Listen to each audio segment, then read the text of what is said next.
रक्षाबंधन हा बहीण भावाच्या नात्याचा सण आहे, अतूट नात्याचा सण आहे, एका रक्ताच्या नात्याचा सण आहे.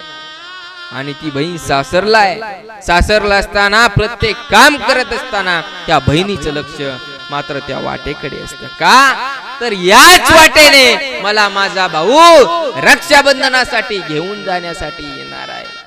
अरे तो आज येईल उद्या येईल, परंतु रक्षाबंधनासाठी मला माझा भाऊ घेऊन जाणार आहे. एवढं प्रेम त्या बहिणीचं त्या भावावर असतं, फार प्रेम असतं. अरे लहान होते बहीण भाऊ, एक दिवस त्या भावाच्या पायामध्ये काटा मोडला.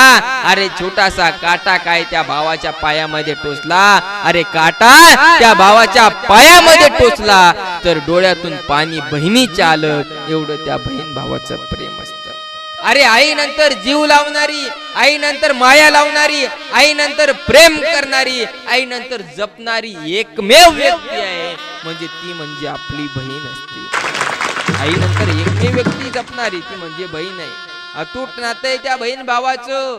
परंतु एक गोष्ट लक्षात ठेवा, ज्या दिवशी ती बहीण येईल आणि बहीण आल्याच्या नंतर आपल्या हातामध्ये धागा बांधेल ना, आणि धागा बांधल्याच्या नंतर तो हातामध्ये धागा आपल्याला सांगत असतो, दादा तुला एक बहीण आहे आणि त्या बहिणीचं वेळोवेळी संकटाच्या काळामध्ये तुला रक्षण करायचंय. तो रक्षाबंधनाचा धागा तुम्हाला सांगत असतो.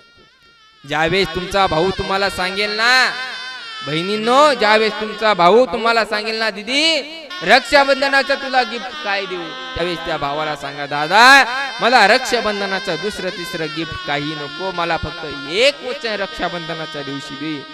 ज्याप्रमाणे तू माझ्याकडे पाहतो ना, जेवढा आदर तू माझा करतो ना, तेवढा आदर आपल्या महाराष्ट्रातील या विश्वातील प्रत्येक मुलीचा कर.